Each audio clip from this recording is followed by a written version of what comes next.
Ek het twee drome gehad, dis al 'n hele rukkie terug. Die eerste droom kom daar 5 satelliete uit die noorde kant uit. Ek staan by my voordeur. 5 satelliete kom, maar 4 vlieg so en 1 so. So as jy van onder af kyk, is dit die vorm 7 wat die satelliete maak. En ek net vinnig 'n bietjie vorentoe spring. Die oomblik toe ek wakker word, nê. Toe kry ek daai video van Dani Botha wat hy sing van Yahweh. En ek sien onmiddellik amper al die letters van die Hebreëse letters van die woord Yahweh is in die vorm van 'n 7. En ons weet ook 7 is God se getal. En daai video het net vir my bevestig, man, daai satelliete kom van die Here af met die vorm 7. En ons weet 5 is ook 'n syfer van genade. En daai satelliet, en as 'n klop mense by my huis, ek weet nie wat maak hulle daar nie. En daai satelliete vlieg nie verby nie en ek roep toe al die mense uit, hulle moet kom kyk. En daai satelliete of ruimteskepe, hulle vlieg nie verby nie, hulle kom land hier in my erf. En die mense begin te 'n bietjie skarrel. En toe daai manne uit daai ruimteskepe uit gedraf kom, nê. Toe skarrel die mense. Daar bly amper niemand agter nie. Sy duik onder die beddens in en dis nou groot moeilikheid.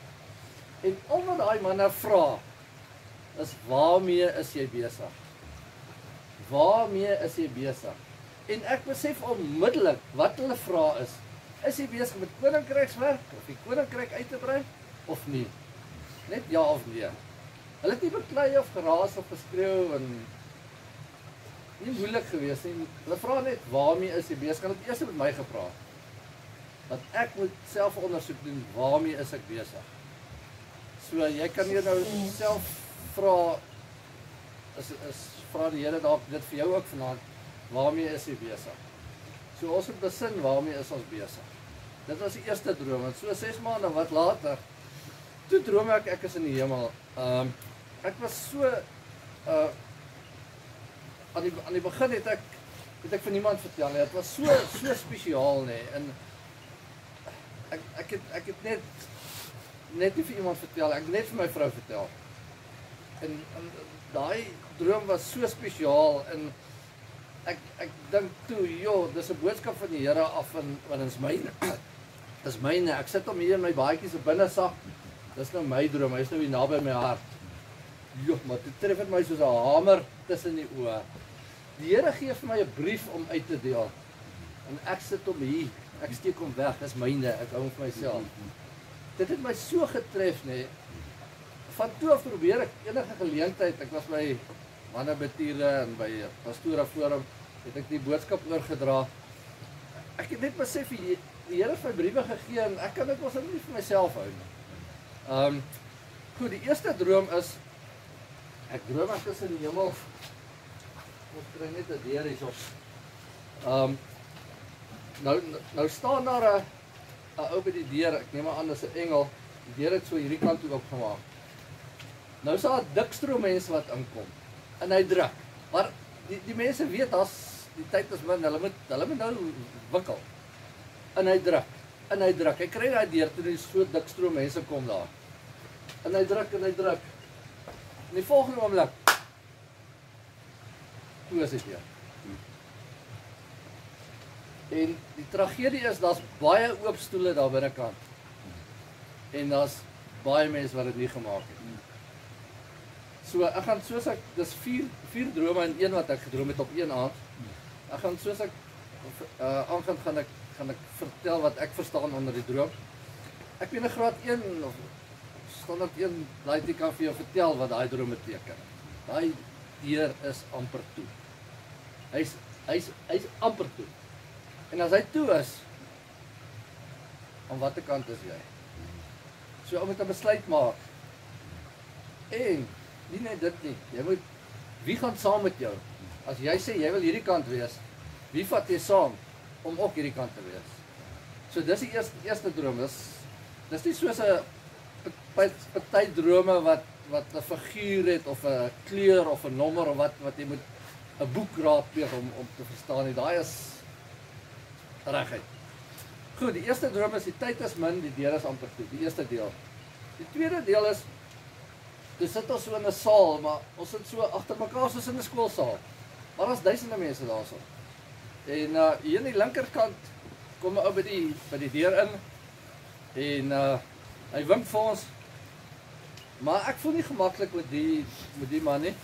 Ek bly toe sit. Ons is toe net 10 ouens wat bly sit en al die duisende gaan deur daai deur. En nou sit ek so, toe dog ek maar, joh, wat mis ek uit of wat gaan aan die ander kant daai deur aan? Dan loer ek so by die deur en ek sal kan nuuskierig. Mense, nou sit 'n wassery. Party van julle sal verstaan as ek sê laundromat. 'n wassery. Hulle was klere en linne rugbyvelde vol. Spier wit. En jy moet eintlik hierdie sneeubrille opsit, so blink en so helder as wit is daai klere. En ek gaan toe weer terug in die saal in en ek meen ons lees hoeveel plekke in die Bybel, Sagaria en Jesaja en Openbaring, oralste van die bruid wat wit klere gaan kry en 'n nuwe robe, nuwe klere, in wit klere en skoon klere en so weer die tyd is reg. Ek het die beeld gekry toe ek matriekafskeid was, klere gaan kry. Nou is my pa daar in Koolvelde en Witbank. Ek het die beeld gekry en laat daai oomie het so agter my gestaan, dan hou hy die pak klere so, dan staan hy agter my, dan druk ek net my arm so in. En ek het die beeld gekry, die engele staan al reg met jou klere. Miskien jy of jy. Hulle wag vir jou. Die klere staan reg, jy moet net jou arms indruk. So weer eens jou kleed word voorberei, word gewas en gestryk en al die dinge. So dis die tweede deel. Die derde deel, onthou dit was linkerkant. Regterkant het ek by die deur ingeloer. Ek sien toe daar's nog 'n deur. Toe kyk ek in die hel in. Maar dit was verskriklik. En as ek jou vra wat verstaan jy van die hel? Hoe sal jy die hel beskryf? As jy sê man, dis brand en dis vuur en soos in Engels sê jy kry 'n fireproof body, jy brand dag en nag. Dis vuur en bittermin sal 'n ander beeld van die hel vir jou gee. En daar waar ek ingekyk het, was daar nie vuur gewees nie. Daar was soos 'n konveierbelt, so 2-3 meter breed. Nou lê die ou so. Een mens, een vrot dier. Een mens, een vrot dier. Dan lê hulle so. En dit stink. Dit is afgryslik. En die wurms eet daai mense wat daar lê. En as een oomie wat deur op die veld gelê het tussen 'n paar vrotgoeters. Hy sê toe, ek wou nog na my kleinkinders in Edrina gegaan het. Ek wou nog. Toe gaan ek uit, terug na die saal toe. Maar dit vir my beteken in die eerste plek, dit is afgryslik, dit is erg. En ek het toe die wurm gedeelte nog nie raak gelees in die Bybel nie, maar toe ek vir Tannie Google vra, toe is daar iets so 6 of 7 kere waar daar praat van wurms in die hel, wat die wurms jou van opvreet. So dis afgryslik is die eerste deel. En daai oomie het om 2 redes gepraat volgens my.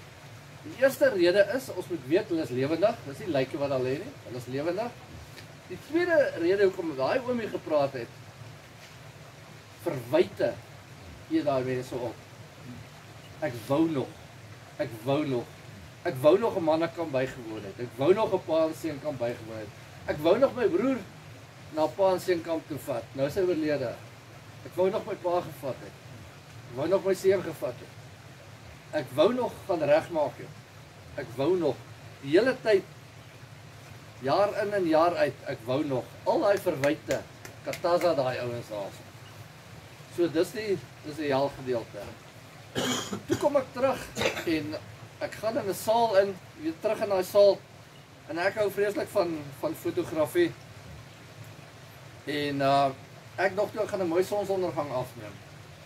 En ek sien toe daar 'n venster en ek loer toe uit by die venster en ek sien 'n ronde kol, maar dit is soos in mistig, is baie wolkerig en so. En ek vermoed toe, dis die son wat ek sien. En die voorraad waar raak toe duideliker, die mis het seker 'n bietjie dunner geword. En ek sê toe, nee man, dis nie die son nie. En uit my verwysingsraamwerk, as dit nie die son is nie, dan moet dit mos nou die maan wees. En toe raak dit bietjie helder, ek sê, nee man, dis nie die maan nie, dis ook nie die son nie, dis die aarde wat ek sien. En ek sien die aarde, ek sien Noord-Amerika, ek sien Suid-Amerika, en ek dink ek het Afrika gesien, ek is nie seker nie. Die volgende oomblik, toe ontplof die kontinente. Noord-Amerika, Suid-Amerika, Afrika. Een, dis net een groot vlog. Net so. Toe word ek wakker en sit alles dadelik op my selfoon, dat ek nou nie enige detail vergeet nie. 2 Petrus 3 vers 10. Maar die dag van die Here sal kom soos 'n dief in die nag, waarin die hemele met gedruis sal verbygaan en die elemente sal brand en vergaan en die aarde met sy werke wat daarop is sal verbrand. 2 Petrus 3 vers 10. Maar daar is 'n vers 9. Ek dink die nuwe vertaling sê die Here stel nie die eindtyd uit nie, hy's geduldig sodat daar 'n geleentheid is vir hom gered te word. So gelukkig is daar 'n vers 9. Ons weet die eindtyd is naby, die mense wat dit nie kan raak sien nie, ek weet nie hoe is dit moontlik nie, maar ons weet die eindtyd is naby en ons weet die Here gee vir ons kans soos op hierdie kamp om nog 'n saak met die Here reg te maak. En miskien het jy 'n bietjie onvrede tussen jou en 'n buurman of 'n neef of 'n pa of 'n wie ook al. Moenie die kans laat verbygaan nie. As jy môre by die huis kom, maak 'n afspraak of bel hy ou as hy ver is. Gaan maak reg. Moenie oor 'n week of 3 sit met verwyte. Jy wou nog, daar's daai ou of daai persoon nie meer daar nie. Ek doen 'n beroep op julle. En as daar weer 'n pa en seun kamp is of so hier by Stoffberg, nooi die manne saam. Dat jy weet, hulle is aan die regte kant van daai deur as daai deur toemaak. Daar's dit. Amen. Baie dankie. Amen.